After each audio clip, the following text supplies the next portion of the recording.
At first light, a pale fog settles into the Cumberland Plateau of eastern Kentucky, drifting through the hollows near Black Mountain and the reclaimed meadows outside Pine Mountain State Scenic Trail. It's here, among young hardwoods, open grasslands, and the quiet remnants of old coal fields, that a family of elk is learning what it means to belong. The matriarch is Rowena, a broad-shouldered cow with a tawny coat the color of dried wheat and a calm, steady gaze. She moves with quiet authority, her hooves knowing when to tread softly over frost-bitten grass or loose shale.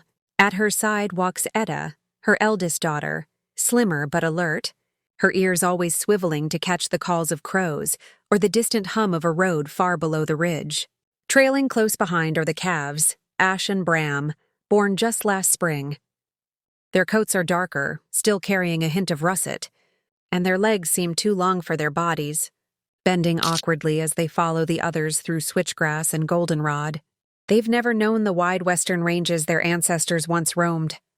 Kentucky is all they know, and all they are learning. When the family first arrived, the land felt unfamiliar. The forests were tighter here, the hills steeper.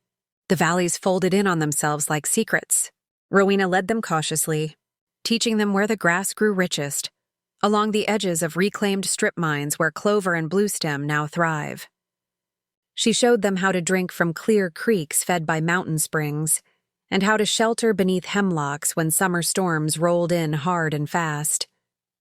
At night, the elk gather close on a high meadow overlooking Elkhorn Creek, where the wind carries the scent of oak leaves and damp earth. Etta often stands watch while Rowena rests, their heads lifting in unison at unfamiliar sounds.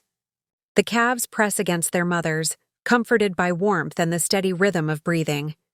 In those moments, the world feels smaller and safer.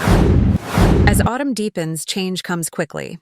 Rowena's coat thickens, turning pale and woolly along her neck. The calves grow stronger, more sure-footed, learning to read the land by watching the others. When snow finally dusts the ridgelines, the family moves together, descending into lower valleys where food is easier to find. No one strays. No one is left behind.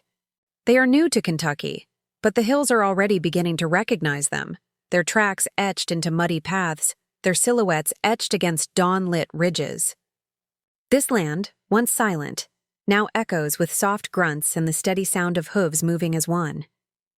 In the Cumberland Plateau, among the folded hills and quiet meadows, a family of elk has found more than a home. They have found each other, and together they are learning how to stay.